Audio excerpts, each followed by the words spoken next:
أشهد أن لا إله إلا الله وحده لا شريك له وأشهد أن محمدا عبده ورسوله أما بعد فأعوذ بالله من الشيطان الرجيم بسم الله الرحمن الرحيم الحمد لله رب العالمين الرحمن الرحيم مالك يوم الدين إياك نعبد وإياك نستعين اهدنا الصراط المستقيم صراط الذين أنعمت عليهم غير المغضوب عليهم ولا الضالين وإذا سألك عبادي عني فإني قريب أجيب دعوة الداع إذا دعاني فليستجيبوا لي وليؤمنوا بي لعلهم يرشدون.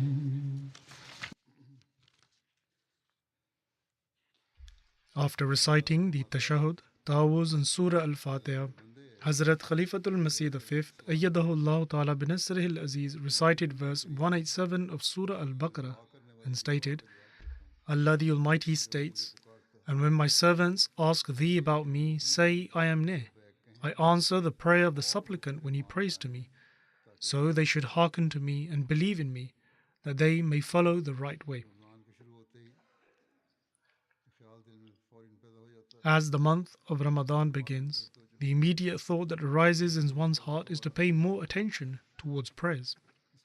For this is a month of immense blessings. It is a time when supplications are accepted. And it is for this reason that people generally turn towards the mosque more frequently. The attendance at mosques increases, whether it be for the Fajr or Isha prayers. On ordinary days, the attendance for Fajr, Maghrib and Isha prayers does not reach the level it does during Ramadan. And this is indeed Allah the Almighty's grace, that at least during these days people are reminded to head towards the mosque and seek Allah the Almighty's mercy and blessings.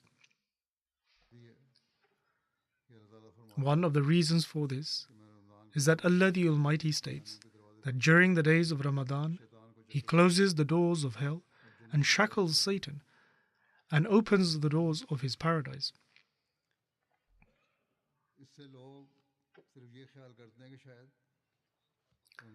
And so this leads many people to believe that worship is only necessary during the month of Ramadan, and that the prayers and acts of worship performed in this month alone will secure their forgiveness. This hadith is often repeatedly mentioned on non-Ahmadi Islamic channels and various other channels as well, even though this is a misconception. Allah the Almighty has drawn our attention towards worship during the month of Ramadan so that we make it a permanent part of our lives. If this does not happen, then the worship performed in Ramadan alone will be of no avail. In fact, Allah the Almighty will say that you performed worship for 1 month only, but what did you do during the other 11 months? Therefore, we must rid ourselves of this misguided belief that it is enough to only offer prayers and fill the mosques during the month of Ramadan alone. The Holy Prophet, peace and blessings of Allah be upon him, stated that whoever prays during the nights of Ramadan while fulfilling the requirements of faith and seeking reward, his past sins will be forgiven. And this is indeed his blessed declaration. Now one might think that when a person consistently strives to make good deeds a part of their daily life, and paying attention to prayers, focusing on the tahajjud prayer and offering nawafil, then it will lead to greater devotion during the month of Ramadan. Those who are committed to regular worship perform these virtues with this very intention. However, some people mistakenly believe that merely waking up for prayers during the nights of Ramadan is sufficient. Indeed, humans are prone to making mistakes, but Allah the Almighty is also extremely gracious and merciful, and He is forgiving. Therefore, He has granted us this opportunity that if one has made mistakes in this regard during the past year, then one can now renew their commitment and try to uphold it.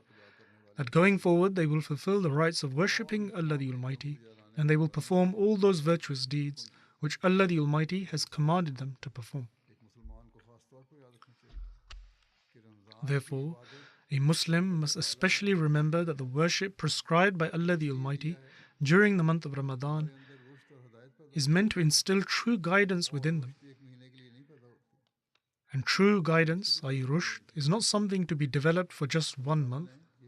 Rather, it is something that should become a permanent part of one's life. Allah the Almighty has stated that He repeatedly brings the month of Ramadan as a reminder and as an expression of His mercy, so that those who have strayed may once again remember their duties. And both the rights due to Allah the Almighty and the rights due to His creation should be remembered. And then one should reflect on how to fulfill the rights due to Allah the Almighty's creation and the rights owed to Allah. When Allah the Almighty says, Sa'alaka ibadi, that is, when my servant asks, here my servants refer to those who are the true lovers of Allah the Almighty. Now, if someone is truly in love with another, they do not express their love for only 1 month in the year while neglecting it for the remaining 11 months. In fact, a true lover of Allah the Almighty or a true servant of His must continuously strive to uphold this responsibility which Allah the Almighty has commanded.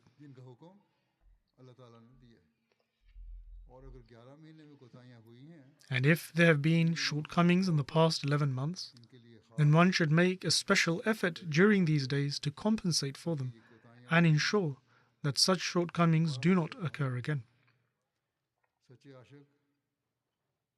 A true lover always obeys their beloved in every matter.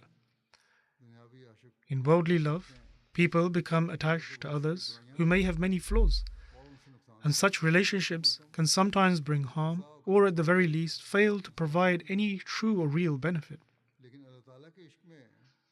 However, in the case of the love for Allah the Almighty, there is nothing but gain, only benefit upon benefit, because He is the source of all goodness, the one who protects from all evil, and the one who delivers from every hardship. He says that ask from me, and if you pray to me, I will respond to you. And thus, a true lover only seeks nearness to Allah the Almighty. Therefore, we should strive to seek the nearness of Allah the Almighty.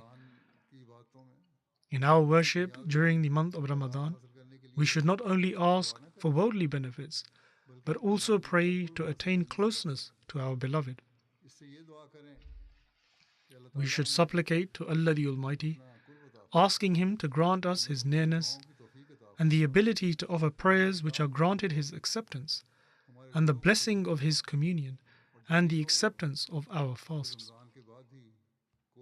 When this happens, not only will we refrain from committing sins after Ramadan, but we will also continue to receive the ability to do good deeds. Allah the Almighty has repeatedly drawn attention in the Holy Quran to what the rights of God and the rights of His creation are, and to strive to fulfill them. The promised Messiah ﷺ stated that there are 700 commandments in the Holy Quran. And in the month of Ramadan, special emphasis is placed on reciting the Holy Quran. And so when we read it, we should seek out the commandments that Allah the Almighty has given us. In fact, in one instance, the promised Messiah ﷺ mentioned that there are even more than 700 commandments. Thus, when we search for these commandments, we will strive to act upon them. And this is the true task of a sincere lover. That is, to make every possible effort to follow the words of their beloved. Allah the Almighty says that so they should hearken to me and believe in me, that they may follow the right way. And perfect faith is to truly obey Allah and His Messenger, peace and blessings of Allah be upon him, as I mentioned earlier. Allah the Almighty also commands that faith and good deeds go hand in hand. That is why this verse also states that they should respond to my call. This means that one must perform righteous deeds and remain steadfast in virtue. When one prays while engaged in worship, then Allah the Almighty says that He will become their friend. As He states elsewhere, Allahu waliyul ladina amanu.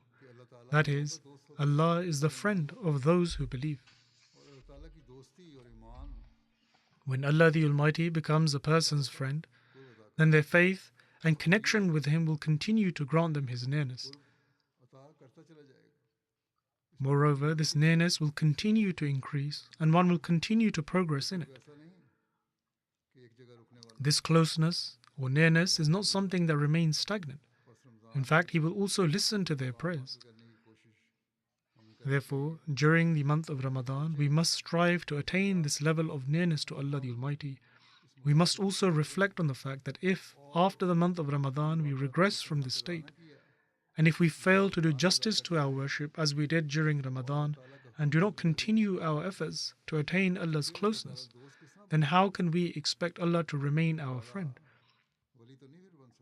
Allah the Almighty cannot remain our wali, i.e. friend. Allah the Almighty has set certain conditions for the acceptance of prayers. The first and foremost condition is that one must truly become His servant. One must belong to Him with complete sincerity, and worship must be offered with absolute devotion, recognizing Him as the sole source of all power. One must not create false gods in the form of worldly figures, nor should one even unconsciously turn to other insignificant people as deities for personal gain. For such actions would lead a person towards shirk, i.e. associating partners with Allah. Just recently, some members from the Hifaz Khas team in Germany visited, and they were asking how they could please their senior officers. And I told them that whatever work they do, they should do it with the intention of pleasing Allah the Almighty. If you strive to please Allah the Almighty, then He Himself will turn the attention of your officers in your favor, and they will work towards your well-being, treating you with kindness and compassion. However, the most important thing is to seek Allah the Almighty's mercy and compassion and to strive to follow His commandments. Let us take the example of Hazrat Chaudhry Zarfullah Khan Sahib and how on one occasion he expressed unease during an official meeting with the Queen in a royal residence. He was seated but kept checking his watch repeatedly. When the officials inquired about the reason, he responded that it is nearly time for my prayer and the time for my worship is approaching. And this is a command from Allah the Almighty that I must fulfill. And I am feeling restless because I do not want to let this time slip. I do not want to miss it. And so upon hearing this, they arranged for him to offer his prayer. This is the courage and the true requirement of faith that every Ahmadi should possess. We share such examples, but we must also adopt these models in our lives. Then the Holy Prophet, peace be upon him, has imparted countless teachings to direct our attention towards good deeds. There are countless hadiths, and the promised Messiah ﷺ has fulfilled his duty as the true servant of the Holy Prophet, peace be upon him, in this era. He has guided us towards righteousness, and many of the conditions of Bay'at, i.e. the oath of allegiance, highlight the importance of paying attention to the rights owed to Allah and the rights owed to His creation. Thus, these are the aspects we should focus on, and when we do so, then Allah the Almighty will become our wali, i.e. our friend, and He will listen to our prayers. The Holy Prophet, peace and blessings of Allah be upon him, stated that Allah the Almighty listens to the prayers of those who do not show impatience and do not say that I have prayed a lot, but Allah the Almighty does not listen. Such thoughts are akin to disbelief and lead one away from faith. In fact, A believer must always avoid this. Thus, we ought to focus our attention on these matters. At times, people write to me saying that they have prayed extensively. The first thing to understand is that their prayers were not offered to attain the nearness to Allah the Almighty. Rather, they prayed merely for their worldly objectives, and even then only turning towards Him when their worldly difficulties arose. If someone only seeks closeness to Allah the Almighty for solutions to worldly troubles, then why should Allah the Almighty listen to them?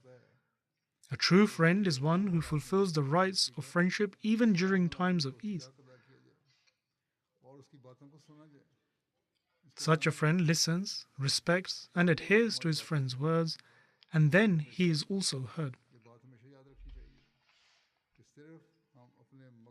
Therefore, always remember that we must not approach Allah the Almighty solely for personal and worldly objectives, but genuinely strive to attain the nearness of Allah the Almighty. When we do this, then inshallah, God willing, He will hear and answer our prayers, for He Himself has promised that I answer the prayers of my servant. The promised Messiah ﷺ states that this relationship is like the bond of friendship. Sometimes a friend accepts his friend's request, and at other times he persuades the friend to accept his.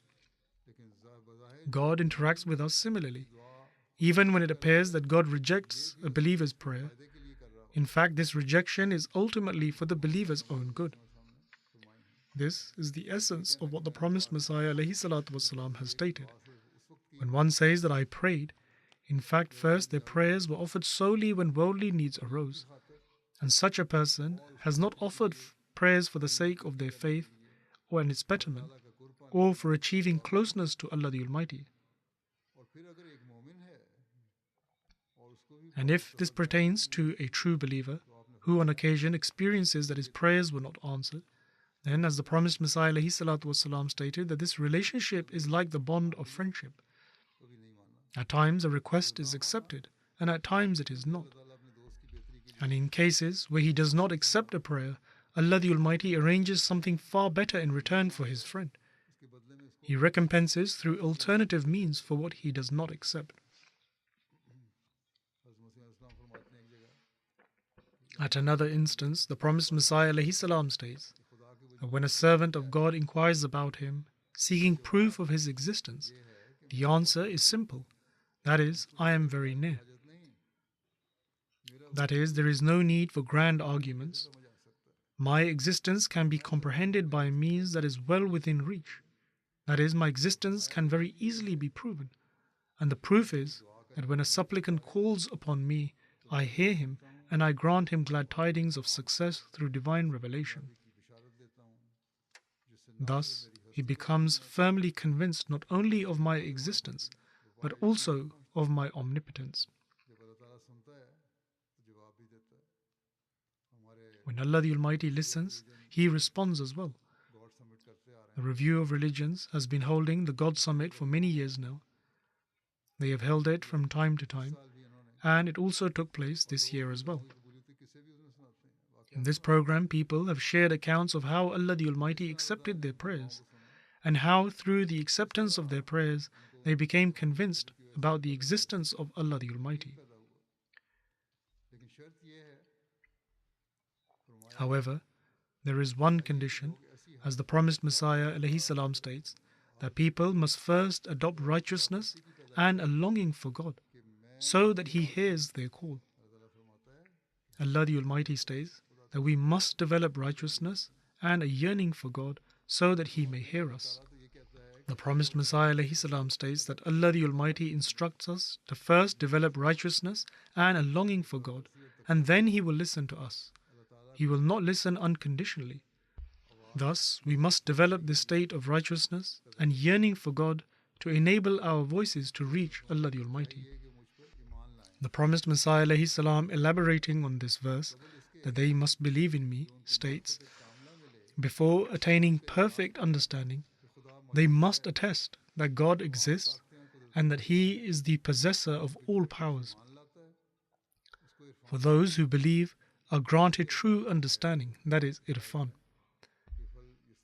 Allah the Almighty also states in this verse, فَلْيَسْتَجِيبُوا لِي وَلْيُؤْمِنُوا بِي, that is, they should hearken to me and believe in me. These words are directed towards those who are truly His servants. The promised Messiah ﷺ states that Allah is addressing His servants here, i.e. those who are His true believers.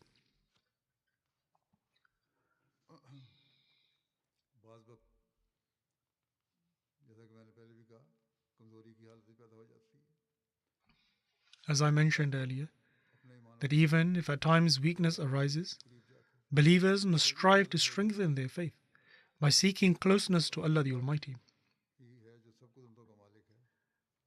It is only then will their belief grow stronger, for God is the possessor of all powers.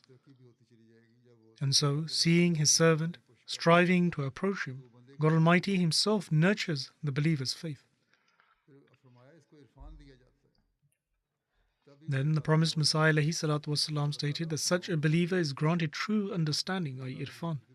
When this state is achieved, Allah the Almighty accepts his prayers and he begins to recognize the true reality of Allah the Almighty.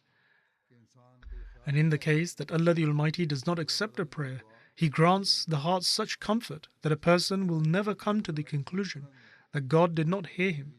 Instead, he will realize that Allah the Almighty will fulfill his needs through some other means. The promised Messiah ﷺ emphasized that one should yearn for God, fulfilling both rights of Allah the Almighty and the rights of His creation. Only then does God promise to hear our prayers. Subsequently, believers must continually progress in faith and certainty, increasing steadily in spiritual insight until they attain complete understanding, that is Marifat-e-Tamma, which, as the promised Messiah ﷺ states, will continue to grow. Then, regarding the Quranic injunction, يُؤْمِنُونَ بِالْغَيْبِ, that is, to believe in the unseen, the promised Messiah ﷺ provides a profound insight in relation to this verse. At one place he states that the unseen, i.e. ghaib, is also a name for God. Before praying, one must possess certainty that God exists and that He embodies limitless attributes and absolute power. When you approach Allah the Almighty with this conviction and bow before Him and supplicate to Him, you will achieve true awareness and recognition of Allah the Almighty, and you will witness clear signs of the acceptance of prayers. Indeed, by Allah the Almighty's grace, many do witness these signs and share their experiences. As I mentioned earlier, that many people shared their accounts during the God Summit, and these experiences strengthened their faith. It is insufficient to merely profess firm belief in Allah the Almighty verbally without acting upon His commandments. Efforts to offer prayers should not be limited just to the month of Ramadan. Mosques which are filled with the members during this time should remain full throughout the year. By the grace of Allah the Almighty, Ahmadis give importance to their prayers. Yet, if there are any remaining weaknesses, they must be examined closely. And so, let this Ramadan elevate our standards of worship, and may it enable us to come closer to Allah the Almighty, so that we become His true and sincere servants, and become obedient to His commandments, resulting in the acceptance of our prayers. Thus, in this month of Ramadan, let us pledge to rejuvenate our worship and pray to Allah the Almighty to grant us the strength to fulfill this pledge.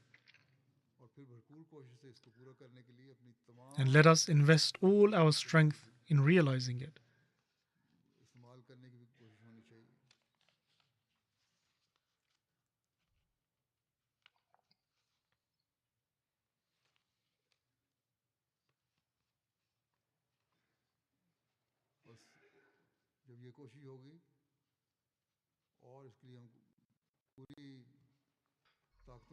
And so, in doing so, whilst utilizing all our strengths and efforts, then we will develop such a close bond with Allah the Almighty that He Himself becomes our friend.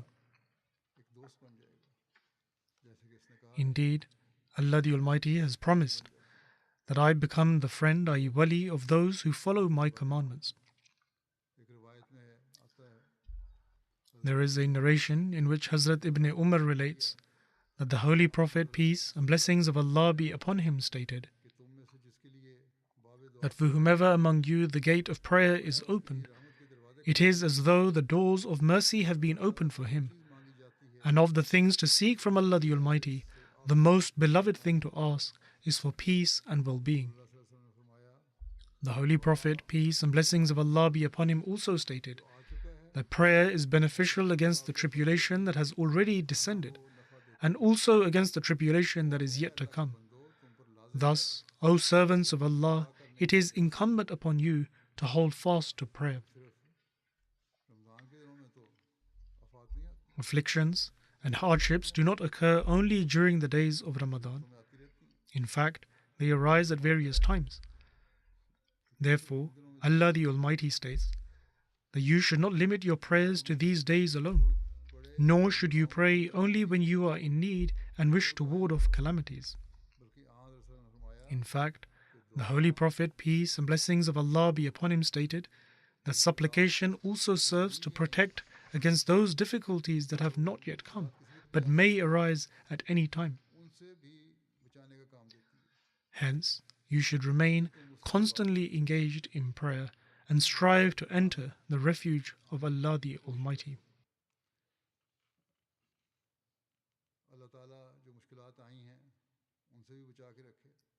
May Allah the Almighty protect us from the trials that have already befallen us and continue to bestow upon us His blessings. And if there is any difficulty that is yet to come, for Allah knows best, then may He remove those calamities and difficulties and continuously bestow us with benefit.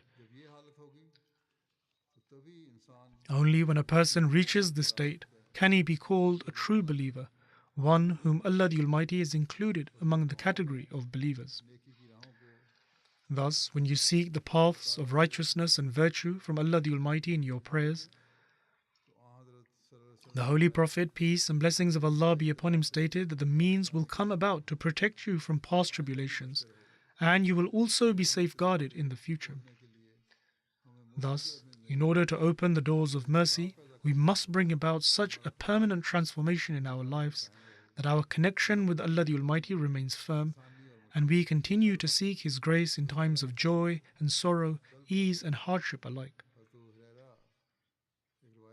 Hazrat Abu Huraira radiyallahu ta'ala anhu relates a narration in which the Holy Prophet, peace and blessings of Allah be upon him, stated that our Lord descends to the nearest heaven every night, and when the last third of the night remains, He says, "Who is there to call upon me so that I may respond to him? Who is there to ask of me so that I may grant him? And who is there to seek forgiveness from me so that I may forgive him?" Now, this is not something that is conditional with the month of Ramadan. Here, a general principle is being mentioned, that whenever a servant calls upon God in the night, Allah the Almighty forgives him and grants him what he asks for and responds to his supplications. And so, the month of Ramadan is an opportunity that Allah the Almighty has created in which everyone naturally turns towards worship. Since the attention of people is directed towards acts of devotion during these days, if you also focus on them, then you will develop a habit of worship. And once this habit is established over the course of a month, you will then strive to make it a permanent part of your life. In another narration, the Holy Prophet, peace be upon him, stated that whoever wishes for his prayers to be accepted by Allah the Almighty in times of difficulty should supplicate abundantly in times of ease and comfort. As has been previously mentioned with reference to a hadith, these are very important aspects that we must always remember. Our relationship with Allah the Almighty should be constant. We should not run to Him only in times of distress, hardship and suffering, crying out in anguish. Rather, we should strive to be true friends of Allah the Almighty and continuously bow at His threshold in an effort to establish Him as our friend. Just as I have mentioned, that we must be steadfast in turning to Allah the Almighty in all circumstances. And this hadith also teaches us that we should not call upon Allah the Almighty only in times of difficulty and need, but rather we must call upon Him at all times. According to another narration, the Holy Prophet, peace be upon him, stated that Allah the Almighty declares that I treat my servant according to his perception of me. I am with him whenever he remembers me. And if he remembers me in his heart, then I remember him in my heart. And if he mentions me in a gathering, then I mention him in a gathering better than that. And if he draws near me by a handspan, I draw near to him by an arm's length.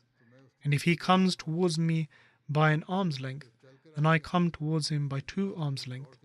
And if he walks towards me, then I will run towards him. Thus, every Ahmadi should strive to remain engaged in the remembrance of Allah the Almighty and ensure that every action they take leads them closer to Him. Every step we should take be one that draws us towards Allah the Almighty, so that He in turn comes running towards us, wrapping us in the mantle of His love and fulfilling our needs. In both adversity and prosperity, in hardship and ease, we should always remain the servants of Allah the Almighty. According to another narration, the Holy Prophet, peace be upon him, stated that the supplication that Zunnun, i.e. Hazrat Yunus, made while in the belly of the fish was, La ilaha illa anta, subhanaka inni kuntu minaz zalimin. That is, there is no God but Thou, holy art Thou, I have indeed been of the wrongdoers. He stated that any Muslim who supplicates with these words in times of distress will certainly have his prayer accepted by Allah the Almighty. Thus, it is yet another favor of the Holy Prophet, peace be upon him, upon us, that he continually guided us towards such supplications. Humans are prone to making mistakes and at times fail to fulfill the rights of Allah the Almighty. Yet despite this, Allah the Almighty remains merciful towards His servants and has Himself taught them prayers. Why did Allah the Almighty teach us various supplications in the Holy Quran? Why did He mention the prayers of the prophets? He did so to teach us to seek these prayers He has taught us, so that He may accept them.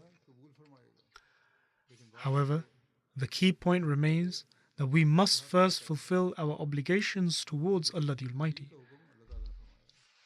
Allah the Almighty has commanded, فَلْيَسْتَجِيبُوا لِي.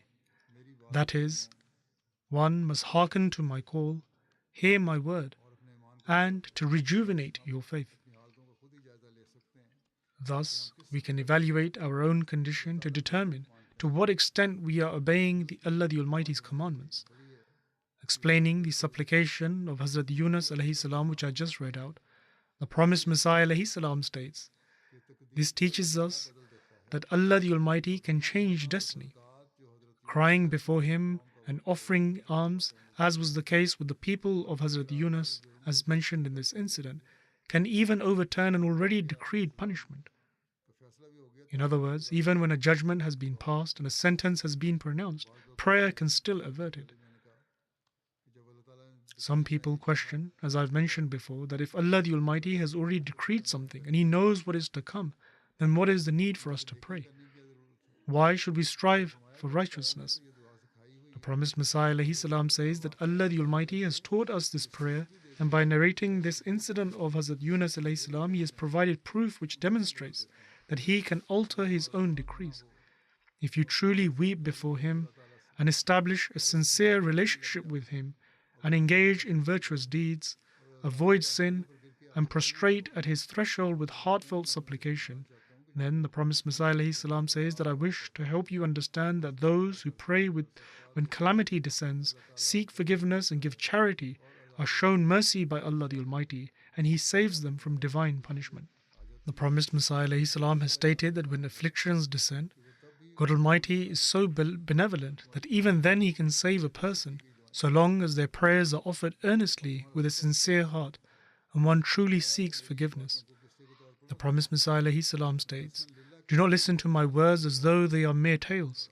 I advise you for the sake of Allah that you ought to ponder over your circumstances. You ought to not only engage in prayer yourself, but exhort your friends to do the same. Seeking forgiveness from God serves as a shield in the face of divine chastisement and grievous calamities.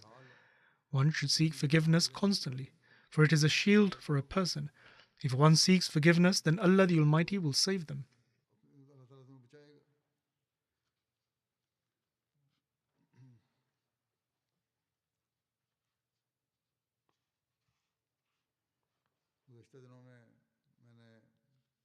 Recently, I initiated an appeal for prayers and urged attention towards istighfar, i.e. seeking forgiveness.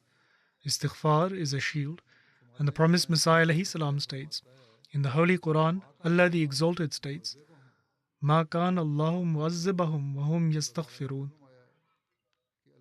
that Allah would not punish them while they sought forgiveness. That is, Allah the Almighty does not punish the people who seek forgiveness earnestly. Therefore, if you desire to be safeguarded from this divine chastisement, then seek forgiveness abundantly. Thus, through this prayer, Allah the Almighty has taught us that He does not punish people if they truly repent.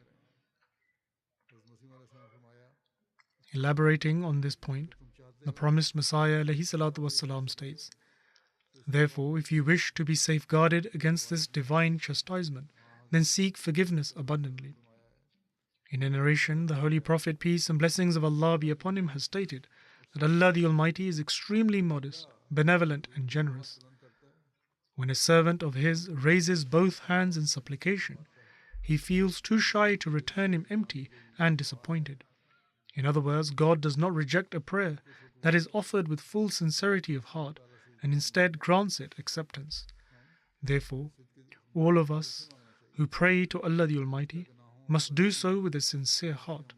We should seek forgiveness for our previous sins and shortcomings and implore Allah the Almighty to be able to remain firm upon virtue in the future.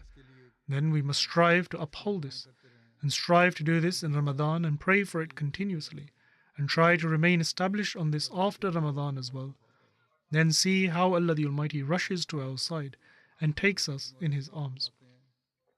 The promised Messiah ﷺ states, and just as in divine scriptures a differentiation has been made between righteous people and those who are sinful, and they have been given distinct ranks, in the same manner in the law of nature there is distinction between these two people, amongst whom one considers God as the fountainhead of grace, and by way of active and spoken prayers asks for strength and assistance, whilst the other only relies on his own plans and strength, considering prayer as a farce.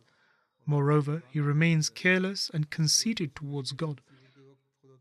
He who supplicates to God in times of difficulty and distress and seeks the resolution of his difficulties from Him achieves satisfaction and true prosperity from God Almighty, provided he carries his supplication to its limit. The condition attached to this is that he supplicates to his utmost. He then continues that even if he does not achieve the purpose of his supplication, even then he is bestowed some other kind of satisfaction and contentment by Allah the Almighty. And he says that he does not experience frustration. And in addition to this, his faith is strengthened and his certainty increases. Thus, we must reflect upon this matter, that if we seek to attain the grace of Allah the Almighty, then we must understand this very distinction He has placed between the righteous and the sinful. Indeed, the one who is righteous considers Allah the Almighty to be the fountainhead of all blessings and grace. Such a person believes with certainty that every bounty emanates from Him alone and recognizes that all strength is to be sought from Him. It is this very belief that defines a true believer. On the other hand, the arrogant do not acknowledge this reality. They believe that they can achieve everything through worldly means alone. But when one falls into such a perception, then at some point Allah the Almighty seizes such an individual and holds them to account. In one narration with regards to the Holy Prophet, peace be upon him, it is mentioned that whenever he would get up from a gathering, he would supplicate in the following manner. He would say, O Allah, bestow on us such fear of You that serves as a barrier between us and sin, whereby we are never disobedient to You. and bestow upon us such obedience that leads us to your paradise, and grant us such certainty that renders the trials and tribulations of this world easy upon us. O Allah, my Lord, enable us to make rightful use of our ears, our eyes, and our strength for as long as we live, and make us heirs to all that is good, and take retribution on our behalf from those who wrong us, and assist us against those who harbor enmity towards us, and protect us from every trial that we may face in our faith. Do not let this world become our greatest concern and worry, and nor the pinnacle of our knowledge. That is, the extent of our knowledge should not be limited to worldly matters alone. Our worries and concerns should not be confined to material things. He further stated, "And do not place over us anyone who would fail to show us mercy, nor someone who would not treat us with kindness." Thus, this supplication should be remembered at all times. How profoundly moving is the prayer offered by the Holy Prophet, peace be upon him. It is a most comprehensive supplication that the Holy Prophet, peace be upon him, has taught us. We pray to Allah the Almighty that may He enable all our abilities and every part of our body, be it our eyes, ears, nose, tongue, brain, and heart, in fact every aspect of our being, to become a source of benefit to others. And may every part of our body express gratitude to God Almighty, and may we become the recipients of His bounties. May Allah the Almighty protect us from the oppressors. The current conditions in some places of the world, and also in Pakistan as well as other countries and regions like Bangladesh, Algeria, etc., or also in some of the African countries, there are certain wrongful factions who have seized control or launch attacks. And even the governments, out of fear, comply with their demands. Thus, one ought to pray to Allah the Almighty that He grant us deliverance from the oppressors, and He Himself seeks retribution from them and helps us against those who harbor enmity against us.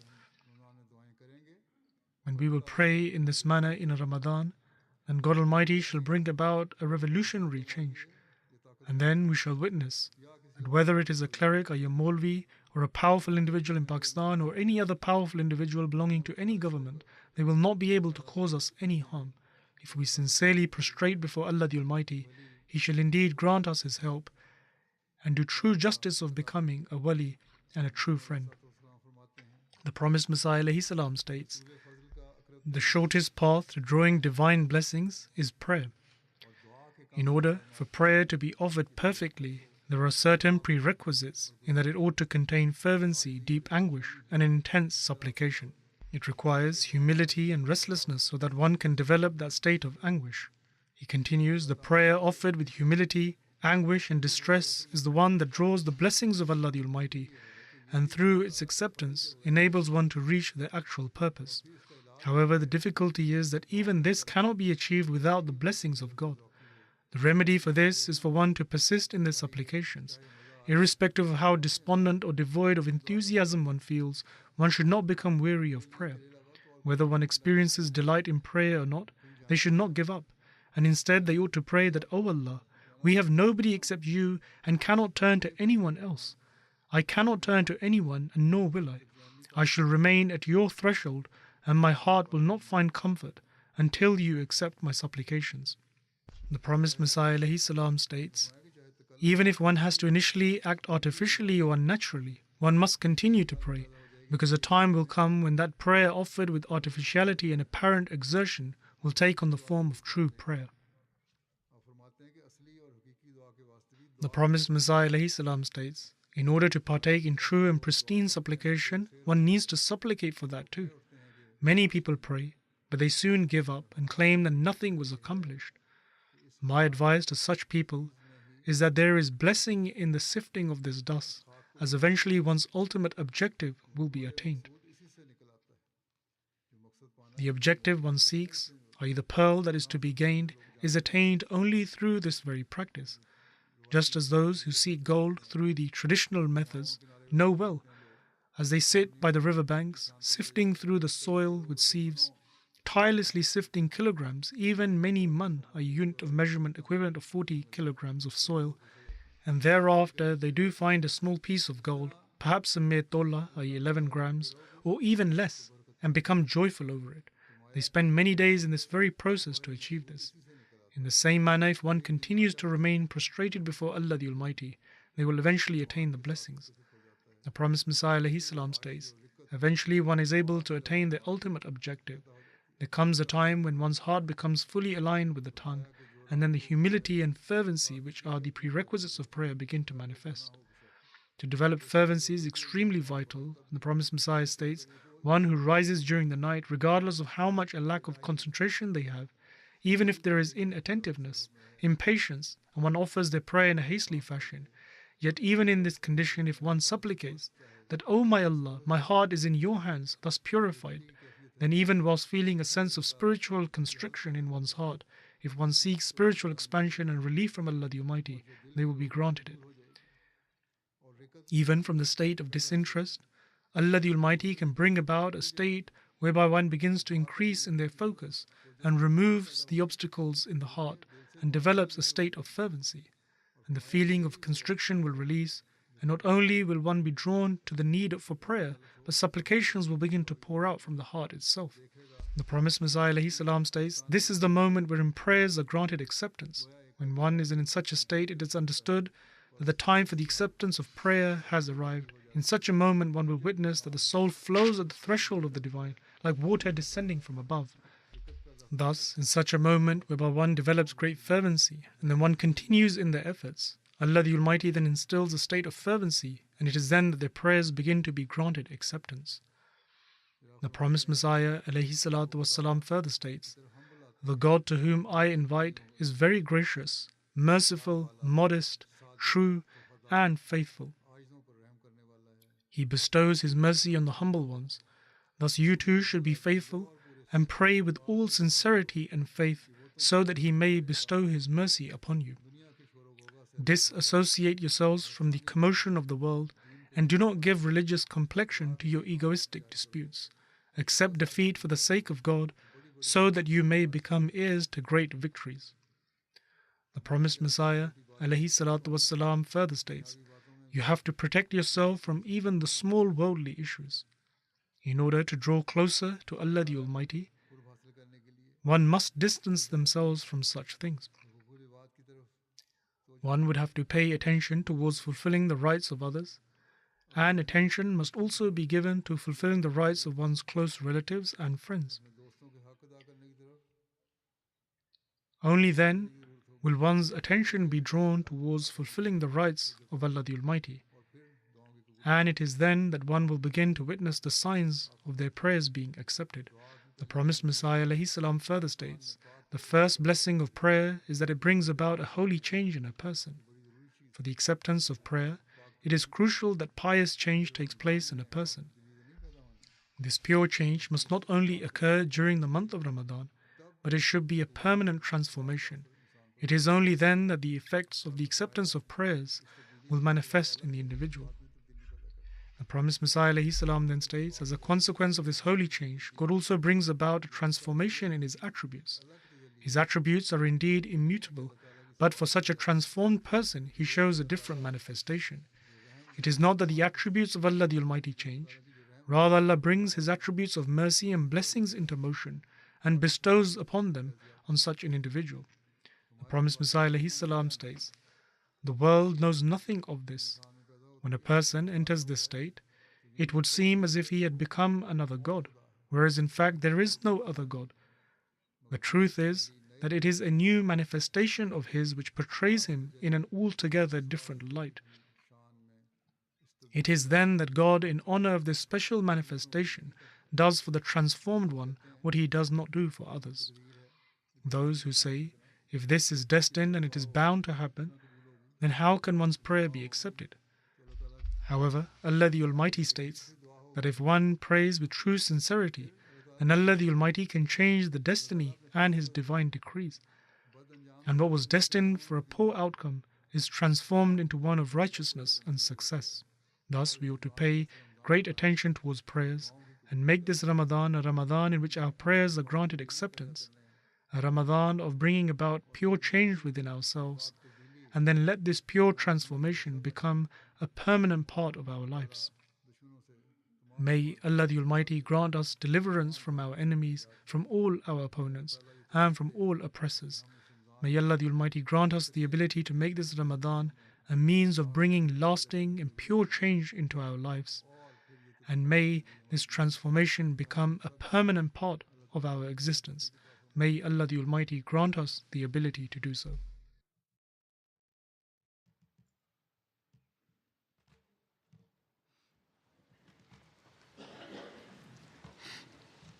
Alhamdulillah, Alhamdulillah, nahmaduhu wa nasta'inuhu wa nastaghfiruh wa nu'minu bihi wa natawakkalu alayh wa na'udhu billahi min shururi anfusina wa min sayyiati a'malina.